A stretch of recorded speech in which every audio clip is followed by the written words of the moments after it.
Yo guys, what's up? So today, as you can see, we have got a new very special guest, and that is Weazel 1991. How you getting on, mate?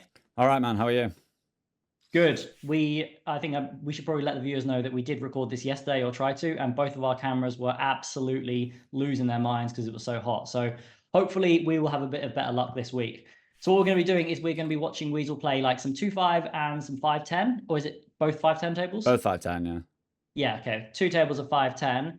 And basically, Mark's going to talk about his decisions and what he thinks, and then I'm just going to chime in.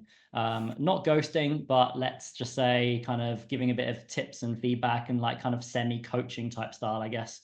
But yeah, we'll see how we get on. It seems like you're playing 2 okay games, I would say. Yeah, better than yesterday and better than what I've been playing recently on stream, at least, which has just been like all regs from what I've seen. Yeah.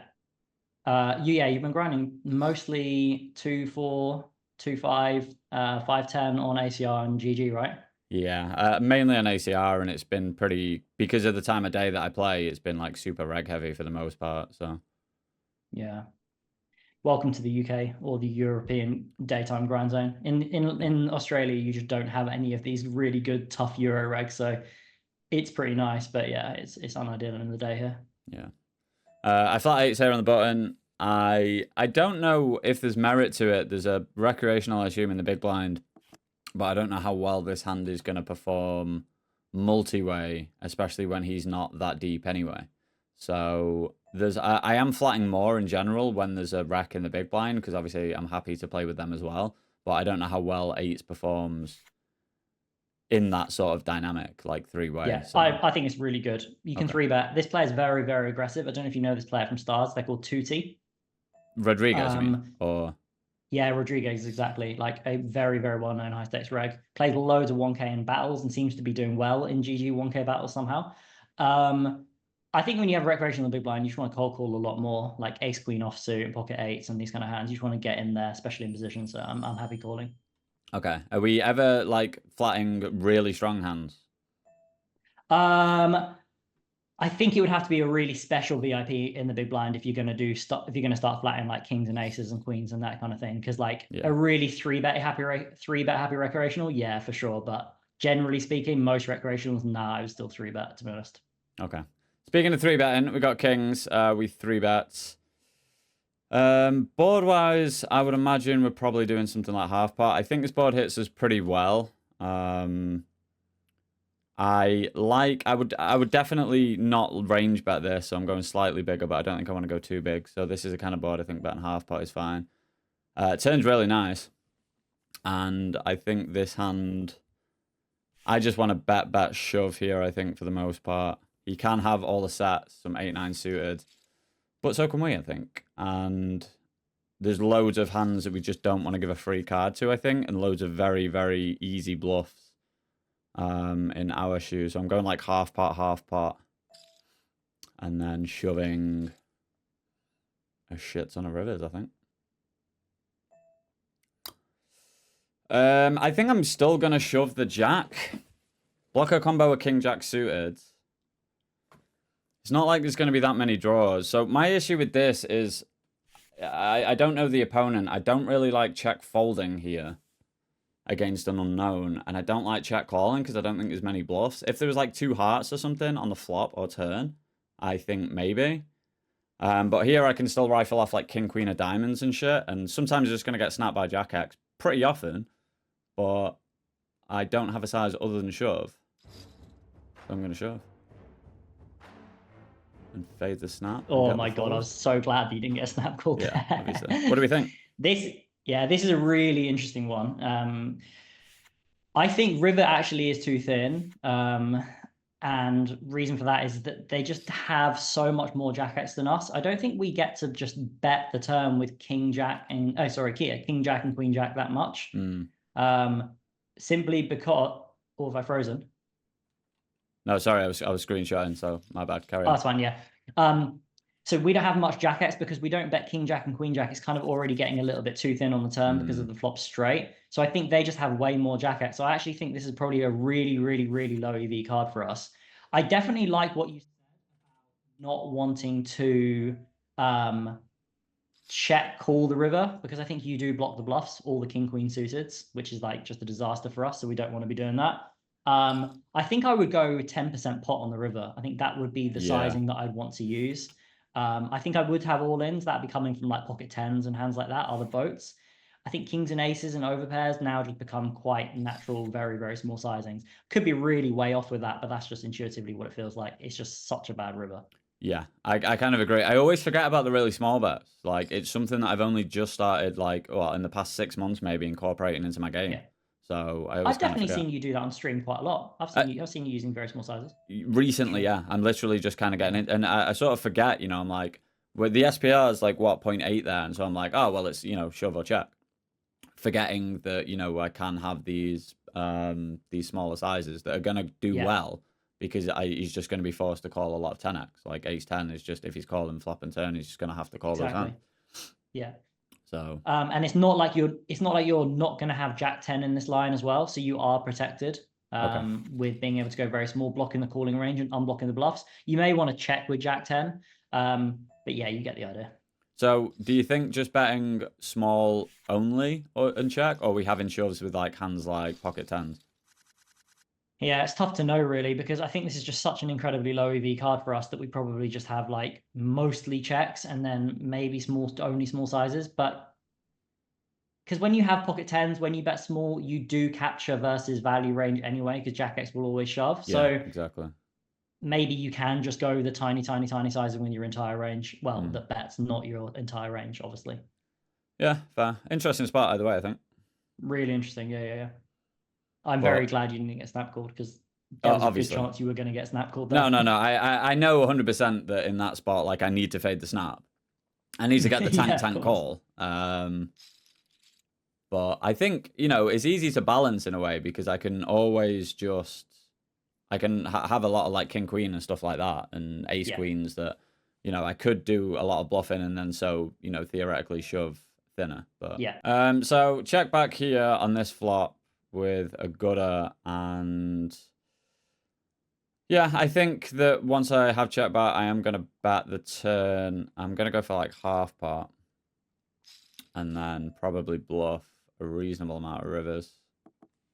Interesting spot. So I think on the flop, you probably want to be polarizing to maybe 2/3 pot. So like you want to be betting some of your like, where you want to be mixing a lot of your queens. So when you're polarizing the flop and you now check back, you do naturally arrive with like a lot of good queens still, like even hands like queen jack and king queen, because you should have been checking back those some on the flop. And I don't necessarily think I want to build my betting range now around like, sorry, I like this.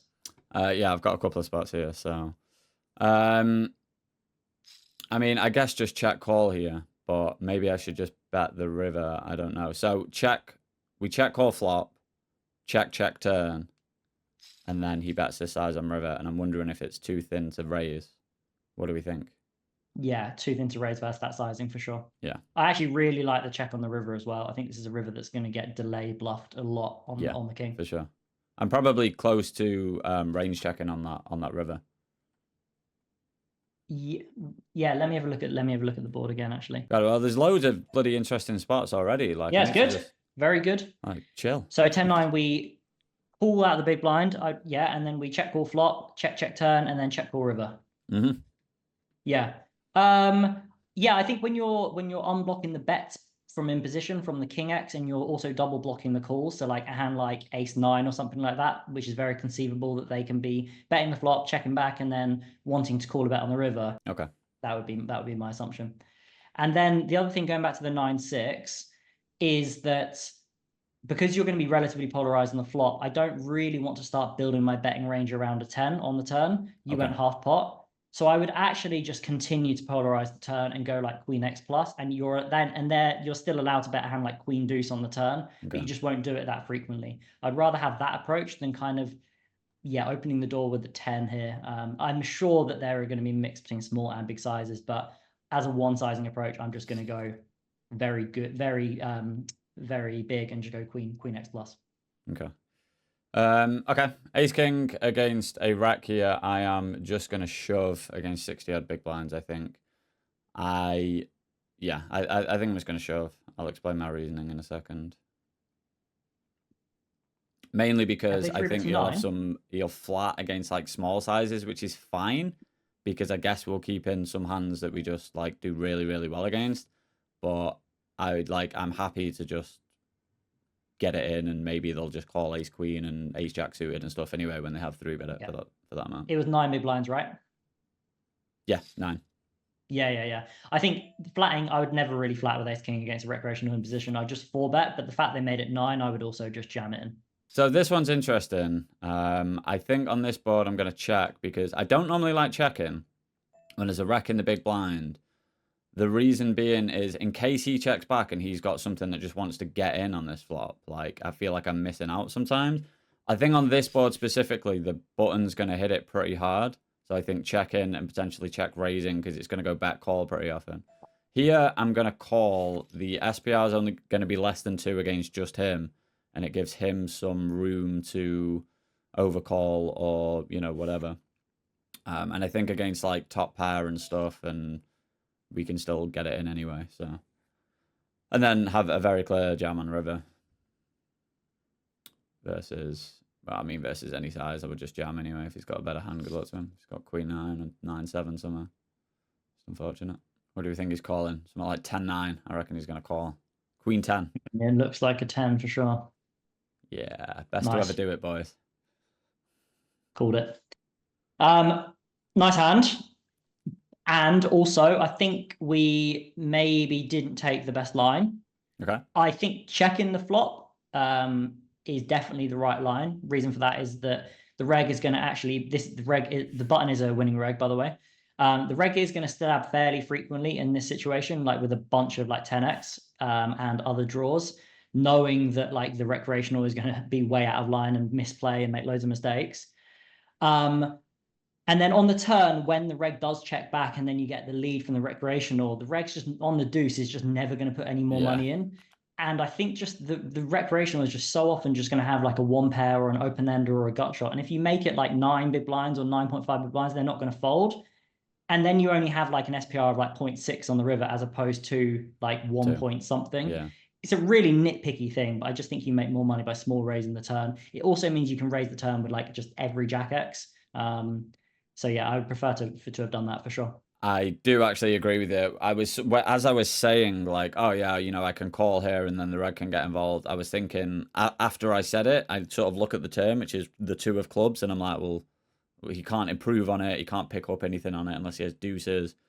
So, and even then, he's not exactly folding versus raise. So I was thinking then, in that specific spot on that specific turn card, it is probably better to just raise small. I was kind of thinking at the same time. If he had a little bit less, and so the SPR would have been 1 or less, then maybe, because then we can just get it in on 100% of rivers. Whereas Agreed. On that board, what, Jack 10x, like 2 hearts, there's so many, like Queen of Hearts, King of Hearts, 9 of Hearts, just might stop us from getting the rest of the money. So For sure. Okay, so I am... What's green tag? Potential reg or like, you know, sort of reggy. All right, I'm going to go for the FTO flat here. So I know you said we're not really flatting the bigger hands, but with this guy being extremely 3-bet happy. God, I love it when a plan comes together, Ben. Now the question is, so if I had aces or kings here, I would just flat. I might just, I don't know about shoving now. If he had a full stack and he was 3-betting this amount, I would just click this. Here, I think either is going to be fine. I think that if he's got hands like king, queen suited, ace, jack off, he'll just call now because I'm not making that much sense. Oh, he might just get good under. All right, sweet. The instant run at once. Dealer, I'll take the king of hearts.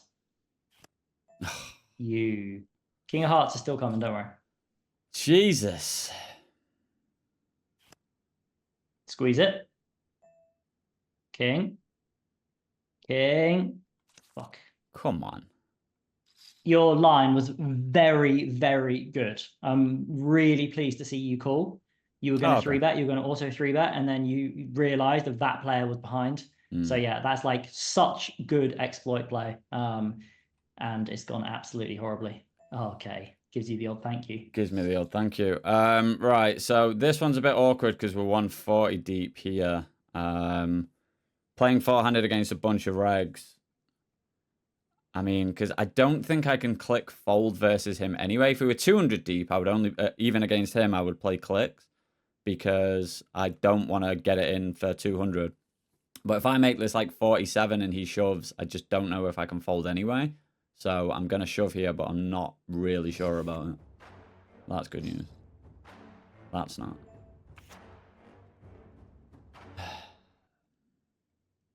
Queen? Queen. Queen. Queen.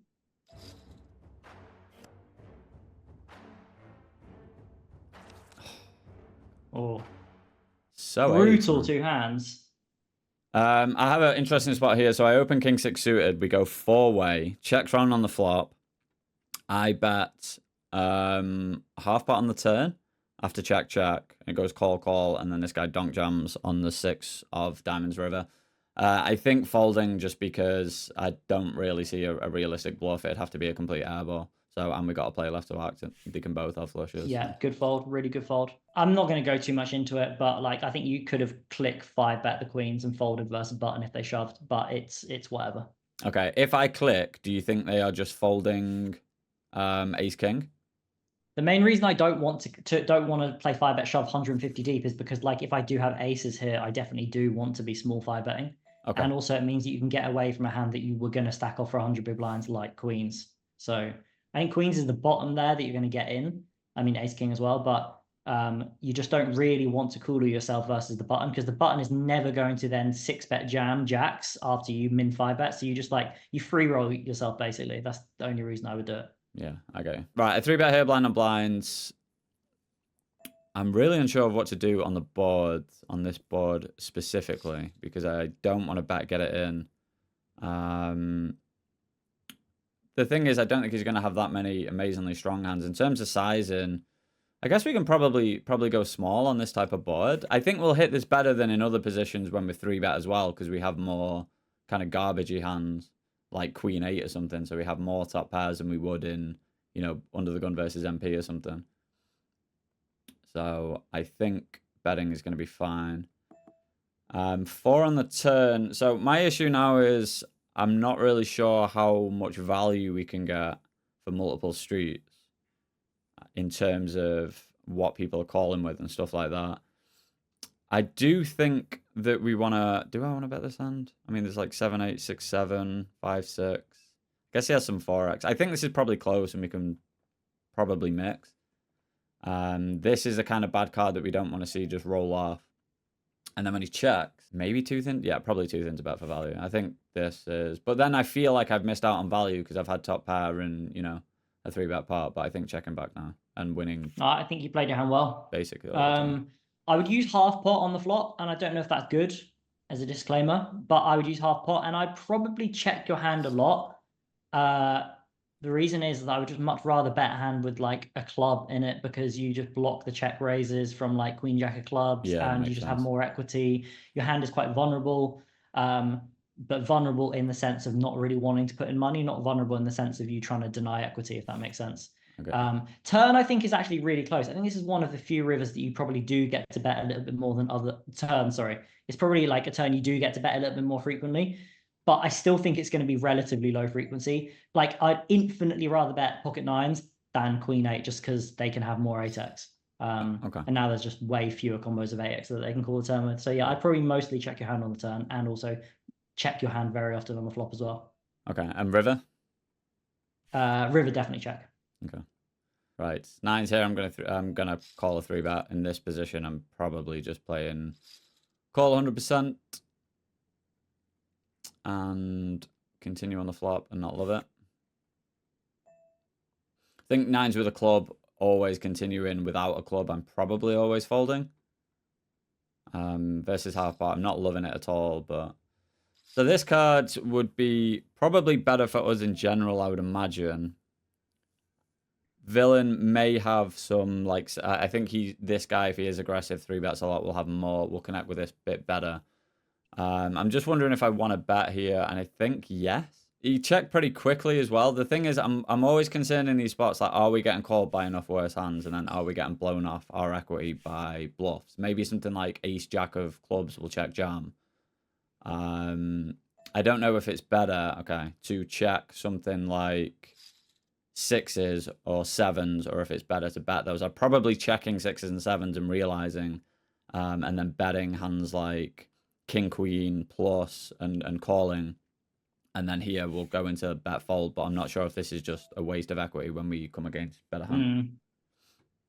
Interesting hand. So I think, yeah, I think the main mistake in this hand is that I don't think you want to develop a small betting range on the turn in this Bear with spot. me. Okay, I'll let players have first. I've called 3-bet against this dude, and I'm just going to check. So I would probably lead a lot here. Okay, so do I just want to shove here against pot? Yes.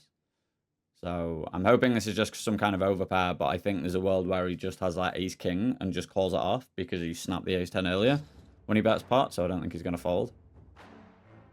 Oh, dear. Come on, mate, flick it in.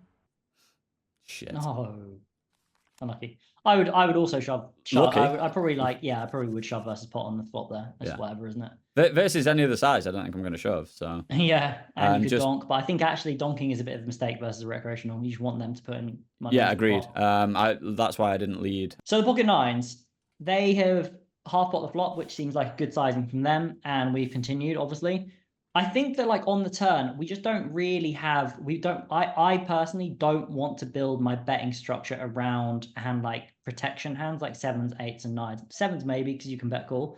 I just want to be going like very good queen and then like combo draws plus and then like hands like 5-4. And I'm going to be using half pot on the turn. Is going to be my only sizing on the turn. You could use 40, but like even for 1/3, pocket nines is already a bit too thin, if I'm honest with you. Okay. Because they can have 10s and jacks, so yeah. Okay, so 3-bet here with king jack suited, king high board. I am going to, so I go for a c-bet. I go a little over a third. I don't know if I'm going to range this, possibly. Turn, I think I'm going to continue. Just wondering about that. I kind of just end up default into this half pot. I think solvers might have some bigger sizes, but I think this is fine to get the SPR to like 0.8 or whatever on the river, where we're going to play shoves. I'm not always shoving this hand based on river, but obviously I want to set up a river shove for my strongest value. Yeah. So, what do you think? Just about the pocket nines, yeah. So like the reason you're not betting 1/3 is because like you're not really getting called by worse. I don't think like jacks and 10s, like they're just not really a combo in your range that really wants to go small except this one. So I just want to build it around very good queens, good draws, and then 2-pair. And then moving on to the king jack. So yeah, I'm noticing you're defaulting a little bit more towards the half pot sizing. So you can definitely size up this texture on the flop. You can go half pot, but if you do go 1/3, just think about what the worst hand you're betting on the turn is. Are you going to bet ace queen? No.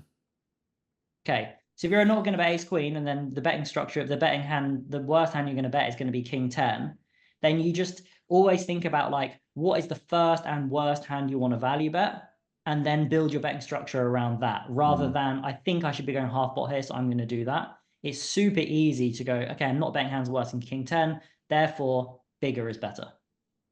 Okay, makes sense. So are we going like 60%, 2/3 type size? Yeah, 60 or 70 are both fine. I think because you went quite small, did you go 1/3 or did you go 40 on the flop? I went about 40, it was just over 1/3. Okay, 60 on the turn then would be my sizing. Okay. Again, I just want to, people will be watching this kind of being like, does it really matter? Yeah, and it doesn't really matter because the EV's not going to be that different between like 50 and 60. But like, it's just more about like the reasons that you're choosing that sizing, which is important, rather than there being no EV loss between the two sizes. Okay, I get it. Makes sense. Yeah.